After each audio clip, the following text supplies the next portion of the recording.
Shalom sahabat Rema yang diberkati Tuhan. Puji Tuhan karena kasih dan perkenanan Tuhan, malam ini kita dipertemukan dalam renungan malam Rema. Rema percaya bahwa damai sejahtera dan sukacita dari Tuhan Yesus Kristus senantiasa ada dalam hati dan kehidupan kita sehingga kita selalu bersyukur. Baik sahabat, sebelum membaca bagian ayat Alkitab dan merenungkannya, mari kita mohonkan tuntunan Roh Kudus lewat doa. Mari berdoa. Bapa kami yang di surga, terpujilah namamu. Terima kasih untuk kasih setia dan penyertaan-Mu yang selalu ada bagi kami. Setiap harinya Engkau perhatikan dan senantiasa menuntun kami dalam kebenaran-Mu. Ampunilah kami ya Bapa, karena seringkali kami gagal, karena kami menyimpang dari ketetapan-ketetapan-Mu. Saat ini kami tetap memohon Roh Kudus untuk menolong, menuntun dan mengingatkan kami sehingga kami tidak salah melangkah dalam perjalanan hidup yang masih Engkau anugerahkan bagi kami. Berkatilah kami melalui kebenaran firman-Mu. Dalam nama Yesus kami berdoa. Amin.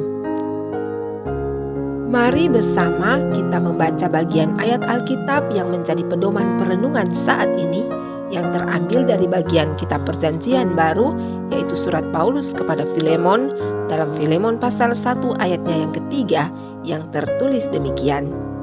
Kasih karunia dan damai sejahtera dari Allah Bapa kita dan dari Tuhan Yesus Kristus menyertai kamu. Demikianlah firman Tuhan. Sahabat Rema terkasih, bagian bacaan firman Tuhan saat ini adalah merupakan bagian awal dari salam pembuka dan rangkaian surat dari Paulus dan Timotius kepada Filemon. Dari bagian ayat ini ada hal menarik yang ingin Rema bagikan kepada sahabat, sehingga kita bisa sama-sama memahami dengan baik dan benar mengenai apa yang dinamakan proses.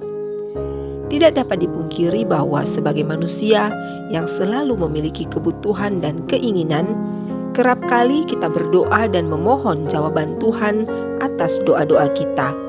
Semua itu adalah baik dan normal. Namun, ada satu hal penting yang kerap kali juga sering dilupakan, bahwa dalam pengiringan akan Kristus, segala sesuatu harus melalui proses. Tuhan mau kita menikmati prosesnya, bukan sekedar hasilnya. Tanpa disadari, banyak orang hanya mau fokus kepada jawaban doa.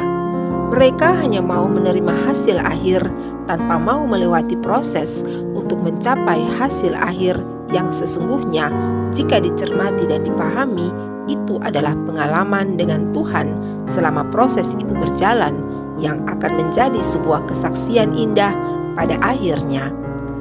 Hal yang sering atau mungkin dilupakan adalah tujuan doa. Bukan hanya sekedar mendapat jawaban doa itu sendiri, namun lebih dari itu, yaitu lebih kepada keintiman dengan Tuhan. Tahukah sahabat, proses dalam menanti jawaban doa seharusnya menjadi sebuah pengalaman keintiman bersama Tuhan. Karena ada banyak hal yang Tuhan mau ungkapkan kepada kita ketika proses penantian itu sementara berjalan. Yang Tuhan mau adalah melalui proses penantian itu, kita berubah dan bertumbuh di dalam kasih karunia-Nya.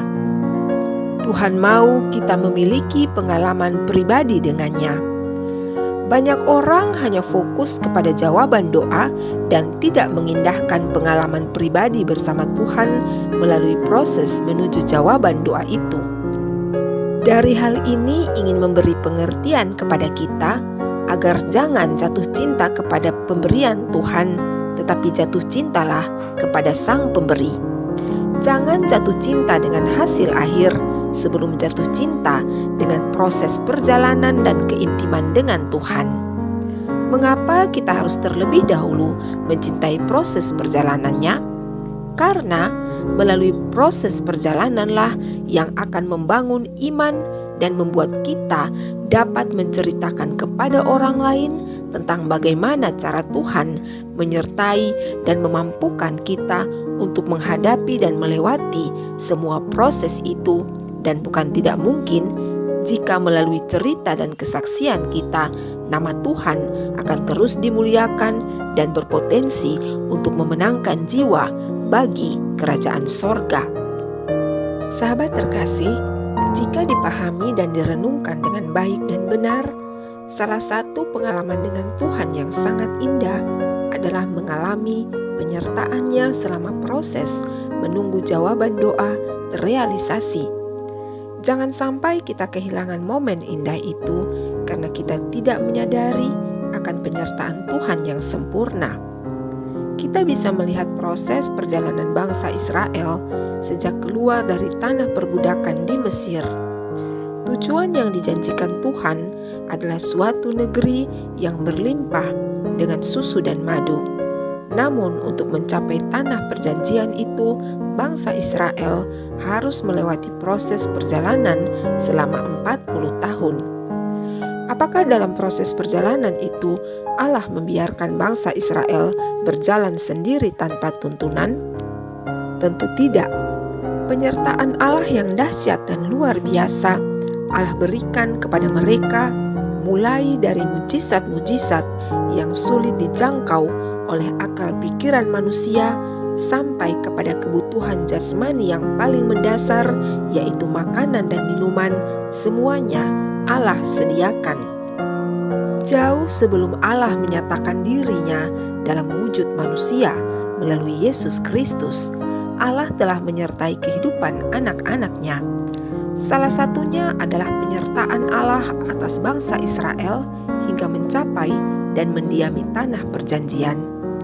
Dan pada saat Tuhan Yesus hendak naik ke surga, Dia memberi penyataan yang keluar dari mulutnya sendiri bahwa penyertaannya akan selalu ada hingga kesudahan zaman. Hari-hari ini, jika kita sementara ada dalam perjalanan proses, maka nikmatilah dan tetaplah percayakan kehidupan hanya kepada Yesus. Proses hanya sementara, namun penyertaan Tuhan akan selalu ada di sepanjang hidup ini. Kita tidak akan pernah tahu bahwa dalam perjalanan proses yang sementara dan akan dijalani, hal-hal apa saja yang akan kita temui dan akan menjadi cerita serta kesaksian bagi orang lain. Proses kita hari ini adalah cara yang Tuhan pakai agar melalui kita nama dan kemuliaan Tuhan diceritakan. Bukankah Allah turut bekerja dalam segala hal, termasuk proses hidup kita untuk mendatangkan kebaikan bagi kita? Jangan pernah tinggalkan Tuhan, karena sedetik pun Dia tidak pernah meninggalkan kita. Sekalipun ada dalam proses, tetap intimlah dengan Tuhan, karena bersama Tuhan semuanya akan baik-baik saja. Jadi, ikuti alurnya, nikmati prosesnya, karena waktu Tuhan yang terbaik pasti akan menghampiri kita. Allah di dalam Yesus Kristus memberkati kita dengan firman-Nya. Sahabat, mari berdoa.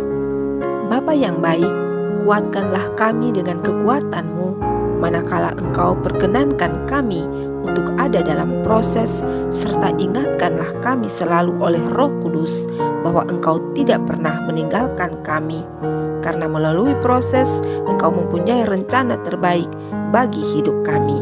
Amin. Sahabat Rema yang dikasihi Tuhan, Tuhan mengizinkan proses terjadi dalam hidup setiap kita adalah untuk mendewasakan kita, sehingga pada akhirnya kita bukan lagi anak-anak gampang, melainkan anak-anak yang akan mewarisi harta sorgawi yang bakah. Terima kasih untuk kesetiaan sahabat bersama Rema. Jika sahabat diberkati melalui video Rema saat ini, maka silakan berbagi dan menjadi penyalur berkat. Jika Tuhan berkenan, maka kita pasti akan kembali bersama pada video Rema berikutnya. Sampai jumpa, selamat malam dan selamat beristirahat. Kasih Tuhan Yesus Kristus yang sempurna akan selalu ada bagi kita. Shalom.